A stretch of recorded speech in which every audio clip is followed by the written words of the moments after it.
আচ্ছা ম্যাডাম, আসলে আমরা অলরেডি 3 জনকে সিলেক্ট করে ফেলেছি। 3 জনের বেশি কোনো ইন্টারভিউ নেব না আমরা। আমি বুঝতে পেরেছি, কিন্তু কিছু যদি মনে না করেন, কাইন্ডলি আপনি কি আপনার এমডির সাথে আমাকে একটু দেখা করিয়ে দেবেন? আসলে তাতে কোনো লাভ হবে না, কারণ আমাদের যে রিকোয়ারমেন্টস, সেই রিকোয়ারমেন্টস অনুযায়ী আপনি আসলে কাজগুলি করতে পারবেন বলে মনে হয় না। আর তাছাড়া আমার মনে হয় সেটা লাভ হবে কিনা উনি ডিসাইড করুক। আপনি শুধু ওনার সাথে আমাকে একটু দেখা করিয়ে দিন। না না না, মানে আমি বলছিলাম কি, আপনি কাজ করুন, আমরা বরং আপনার সিভিটা রেখে দিলাম। হ্যাঁ, আপনার রিকোয়ারমেন্টস অনুযায়ী যে কাজ আপনি করতে পারবেন, তেমন কোনো পোস্ট খালি হলে আমরা আপনাকে ডাকবো। আপনি তারপরেও আমার রিকোয়েস্টটা একটু ওনাকে গিয়ে বলবেন, একটু মেসেজটা কনভে করবেন যে একজন ওনার সাথে দেখা করতে চায়। আচ্ছা ঠিক আছে, আপনি বসুন। আমি কিন্তু আবারও বলছি, কোনো কাজ হবে বলে মনে হয় না। আচ্ছা ঠিক আছে, থ্যাংক ইউ।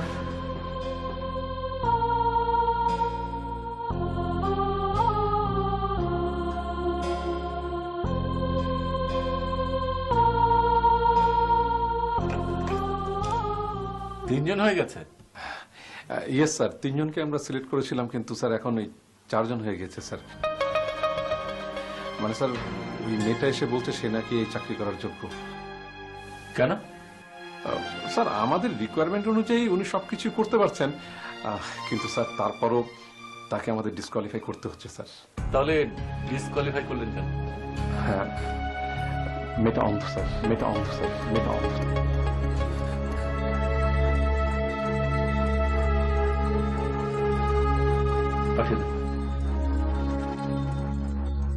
আপনি অন্ধ?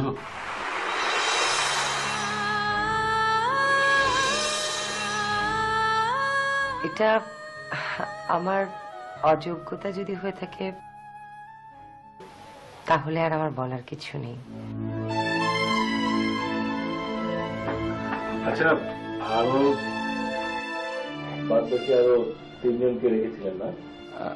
স্যার, আপনার কথা মতো আমরা 3 জনকে সিলেক্ট করে রেখেছিলাম, আর ওনাকে বলেছিলাম স্যার উনি করতে পারে এমন কোন চাকরি খালি হলে তাহলে ওনাকে আমরা ডাকবো।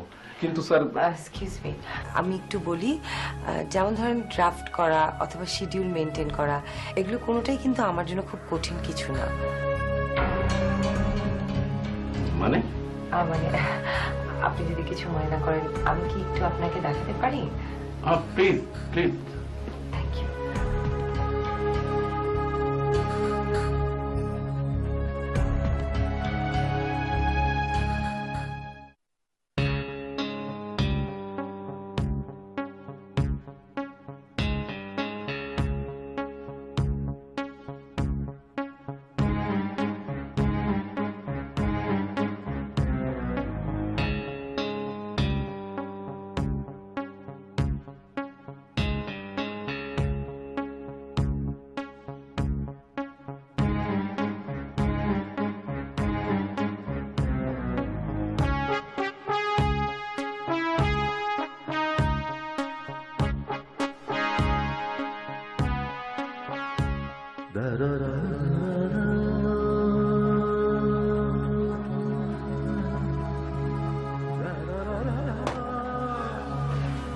আপনি একটা কাজ করুন। আচ্ছা, আপনি কি ওই 3 জনকে বিদায় করে দিয়েছেন নাকি ওয়েটিং লিস্টে রেখেছেন? বা ওদের নাম ঠিকানা কি আমাদের অফিসে আছে? জি স্যার। আপনি একটা কাজ করবেন, বলবেন যে ওদের সঙ্গে অফিস থেকে যোগাযোগ করা হবে, ঠিক আছে? মানে স্যার আমি বলছি, আমি যেটা বলেছি আপনি সেটা করবেন।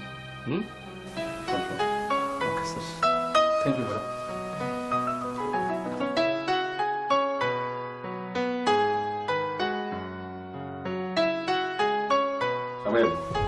কি হলো স্যার? ওই যে 3 জন বসে আছে না, জি। তাদেরকে চলে যেতে বল, বল যে অফিস থেকে পরে যোগাযোগ করা হবে। কেন স্যার? আমার মনে হয় ওই যে ভিতরে যে ক্যান্ডিডেট আছে না, ওনারই চাকরিটা হয়ে যাবে। বলেন কি? কেমনে?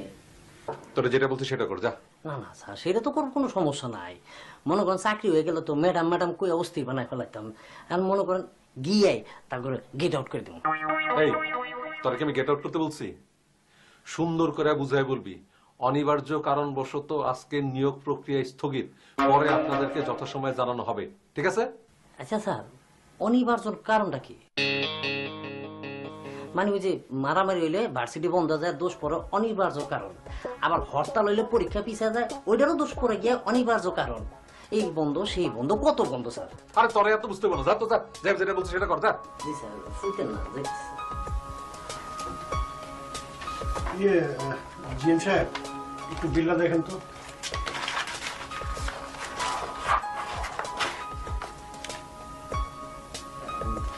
ঠিক আছে, পরে দেখুন, আমি জানতে হবে।